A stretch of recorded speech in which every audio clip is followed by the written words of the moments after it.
Good evening, ladies and gentlemen. Welcome to a new episode of Flesh Wound Farce, where we review and discuss your and our favorite comedy films. This is the world's first and only combination trivia host and professional wrestling announcer of Chilean descent that currently resides in Southern California, Ozzy V. And with me, as always, on this program, first in the Northern California Bay Area, world-famous juggler Greg Larson. How you doing, Greg? I'm doing swell. How about yourself, Ozzy? I'm doing well. Doing well, thank you. I've been obsessed over this Lego Brick Tales Have you? on the I have so much. First So I'm I'm not, hearing I don't about think I don't think I'm actually gonna buy Madden. Right. Wow. Yeah, I know, because I not until I finish this Lego Brick Tales game. It's like getting a new Lego set every like 10 minutes. It's amazing. Sorry. And with Madden, it's like getting the same Madden game every year. So I get why you'd want to stay with Lego. Yeah, if if Lego Brick Tales went the Madden route, it would be, here's a new Lego piece just with different colors. That's right. Oh, EA. I And you'd apologize. buy it just as quick. Maybe I would. Also with us, ladies and gentlemen, Flesh Wound producer Todd. How you doing, Todd? I'm doing good. Lego's Fantastic. free right now. But All I do right. have him, but he's chilling with me. There you go. Hey, look at that. That's pretty sweet. Nice. Did you get that at the Sonic Cafe in San Diego? I did not. I don't know. Okay. No, he's just chilling here. My kid left him. Okay. Well, speaking of San Diego, I actually stopped by. There's a Mexican restaurant called Lucha Libre that has just tons and tons of Lucha Libre wrestlers across their wall. And I had some time to have one of their shrimp and steak California burritos. I highly recommend, if you have a chance, if you are in San Diego, look up Lucha Libre and be sure to use the restroom, because the restroom also has some pretty funny photos. And I'm not just saying that because there's a giant mirror, and that's what I'm referring to. Anyhow, ladies and gentlemen, this week we are reviewing and discussing UHF, which was released on July 21st, 1989. Tom, do you have a trailer available? Yes, I do. Can you roll it, please? Excellent. Thank you. You're learning. Listen, let's get one thing straight. Guns don't kill people. I do. Channel 62 has the lowest ratings in the history of television. What they need is a new station manager. No, not him. Forget it. No way. A man of action. A man of courage. A man of vision. What's your name? Billy. Billy what? What they get is a man so desperate, he'll put anyone on the air. Hey, Stanley, Yeah, George? how would you like your own TV show? Okay. You get the drink from the fire hose! Okay, ready? Open wide! He's Conan, the librarian. Today we're teaching poodles how to fly. We beat out the networks. George Newman. He starts where the others stop. We're the #1 station in town.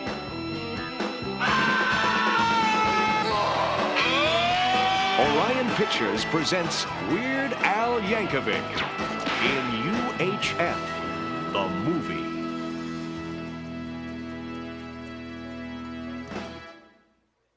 That was the trailer for UHF, again released on July 21st, 1989, with a runtime of 97 minutes, rated PG-13.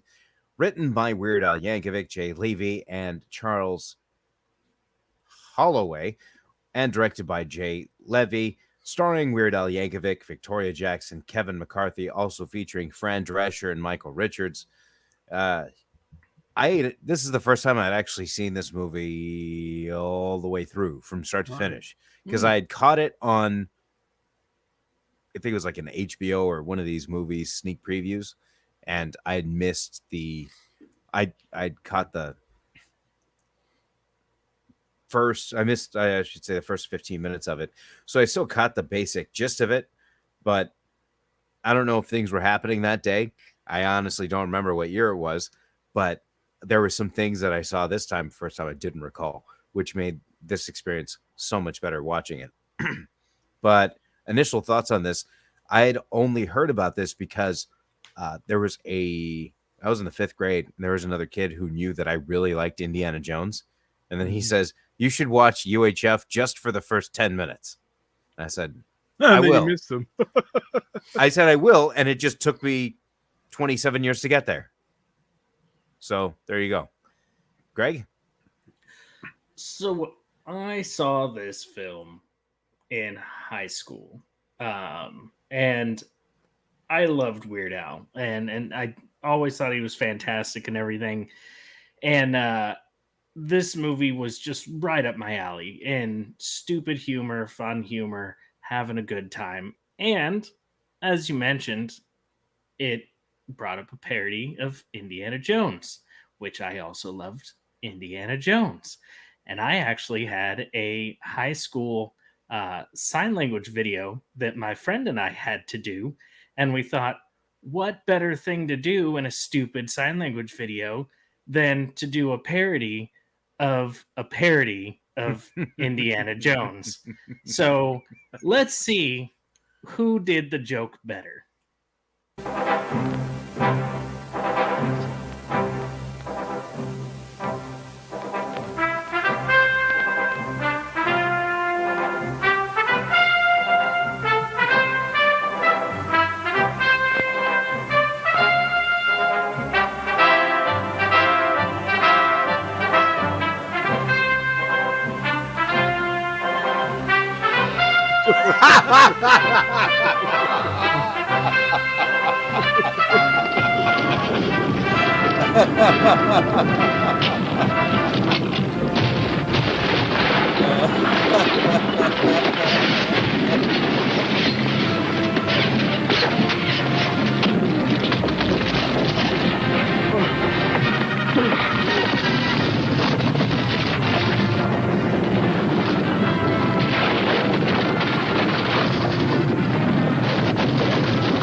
Wow. 5 stars. Thank you. Ladies Thank you. and gentlemen, if you are watching or listening on the audio only version, I highly recommend that you check out the YouTube channel Flesh Wound Features and watch that last clip that we just saw. And if that music flagged anything on YouTube, just pretend you're hearing the Indiana Jones theme. There you go. Yeah. So, but that was fantastic. Thank you very much for sharing. Todd, initial thoughts on this one? Yeah, growing up, Weird Al fan. I mean, it makes sense. That's like really when he like blew up. I remember I used to listen to Doctor and the Menno, and that's like really how I first heard Weird Al. And yeah, I was really excited when this came out. I mean, there weren't a lot of people excited when this came out, but I was one of them. This, I felt, had a slow start, getting me going like the first 20, 25 minutes. But then you had better things happen afterward and up until the end, which was so great. And what I felt that it had such an great opportunity to do was almost have like a sketch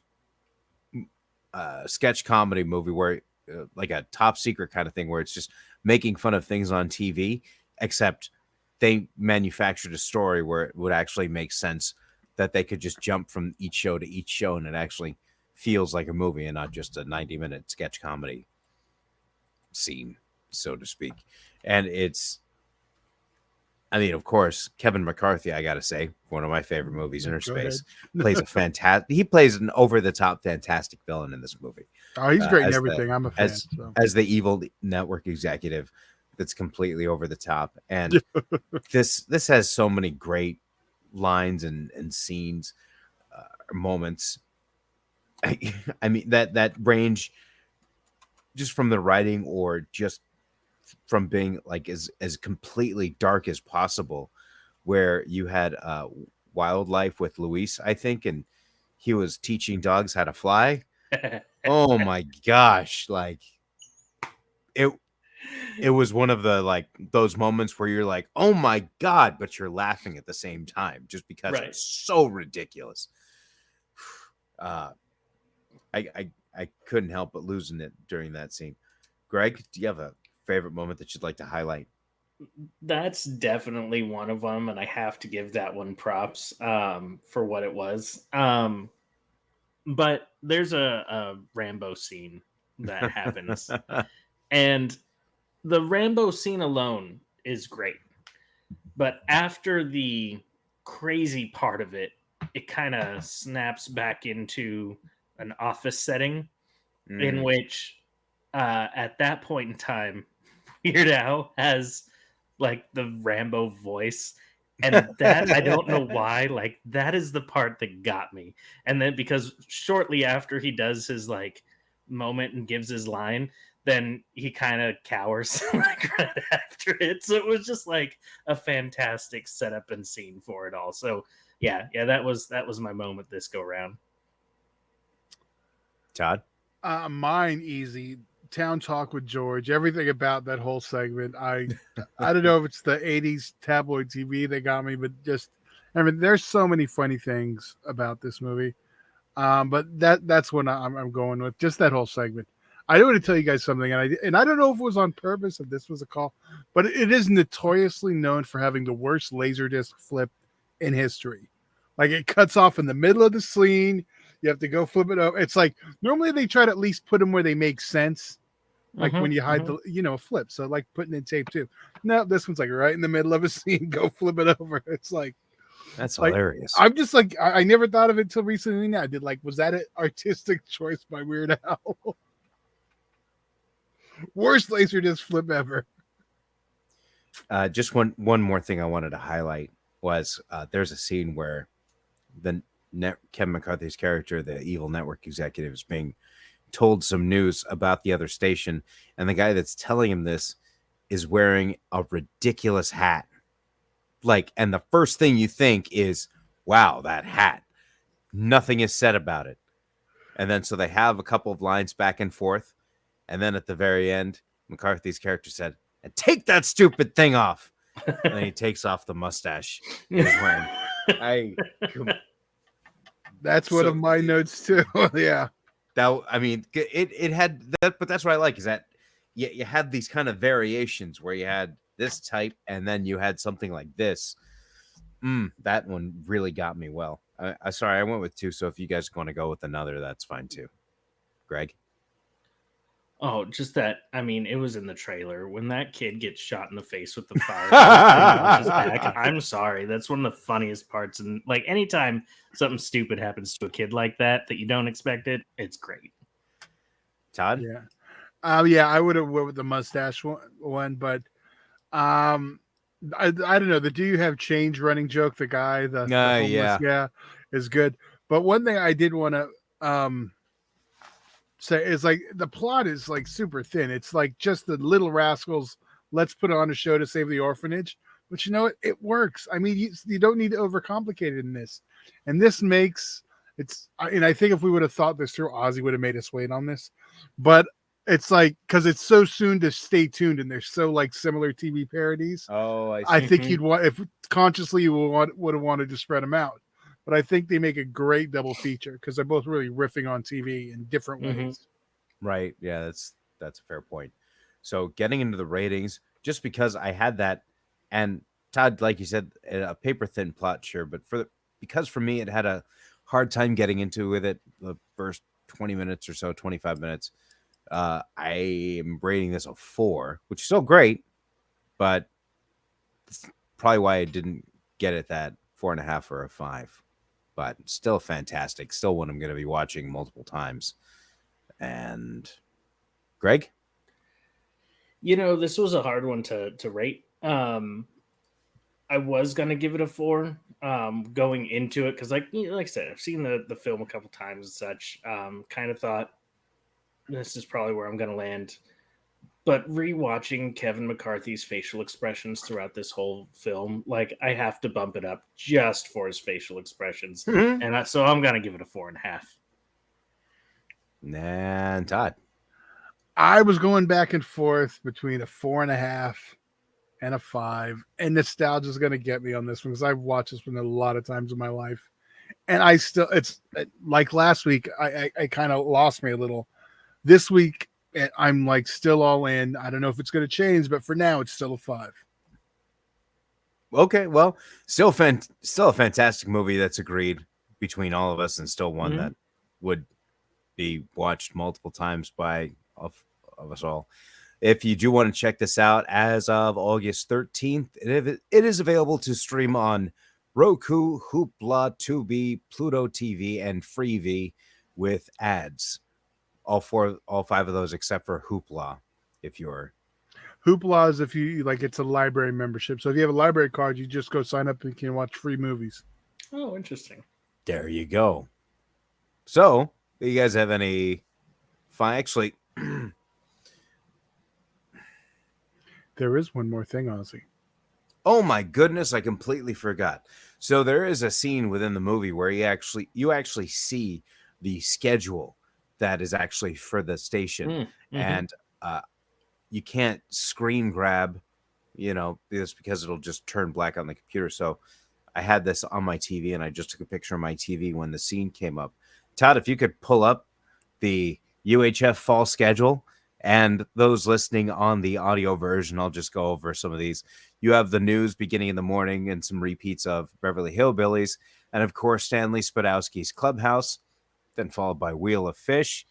You have You Bet Your Pink Slip, The Wide World of Tractor Pulls, Leave It to Bigfoot, and we saw earlier in the film Secrets of the Universe and Raoul's Wild Kingdom.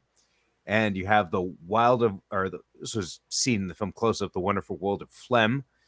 You have on Thursdays beginning My Three Mutants, also Traffic Court. I was going to say you missed Traffic Court. That one sounds bomb. I did miss Traffic Court and Mr. Ed and Mr. or just randomly. Mr. Oh, right. Ed. Well, yeah, the Mr. Ed rerun. Sure. You also have Beat the Loan Shark, Name That Stain, The Young and the Dyslexic, Eye on Toxic Waste, Dog Racing from Rio de Janeiro, The Lice is Right, That's Disgusting, and this one's a little blurry here. I think it's Buddha's Banana Boat, followed by The Flying Pope, and last but not least, Bestiality Today. Now, can I just point something out? Absolutely. Look at Friday night at 8 to 10 o'clock. Friday Even night. UHF knows not to put some shows on that time, and now I got to bleep that. Yeah, you do. That's just, yeah. Like, he wants to say I want a Friday night and watch stuff. That's better than Saturday. There you go. So, any final thoughts on this movie? Or any final thoughts on the episode before we head out for the evening? I do want to say I was a little disappointed with last week's episode, and I want to apologize to our listeners, especially primarily the ones who watch on YouTube. We didn't get a thumbs up from Todd, and I've been torn up about it because I feel we let the people down. And I just want to apologize to we're fine. Our listeners, we're fine. Viewers. We're fine. All right, well.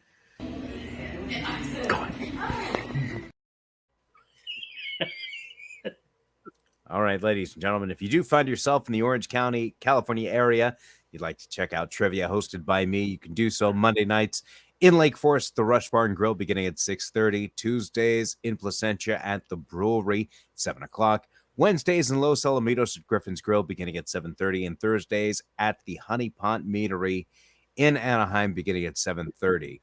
That Thursday one, I do got to say, I was given a pink lemonade hard seltzer the other night. Manly. I don't care. It was delicious. I get a free can of something, for Hey, hosting, so. I'm gonna drink it too. Hopefully, it was closed before they get. Yeah. Well, they canned it, so they gave me a can of it. Here you go, Ozzy. And I was like, thanks. Was it good? It was delicious. Although my favorite, I will say, It's not available at all times, but it's a particular type of mead called Bookend that is just absolutely delicious. If you ever hear of this and you have the opportunity to taste this and you enjoy sweet, oh man, that is number one right there. Anyway, I'm going to stop sounding like a drunk, and we will see you next week for a brand new episode of Flesh Wound Farce. For world famous juggler Greg Larson and Flesh Wound producer Todd, I'm Ozzy V. We'll see you next week. Have a good night.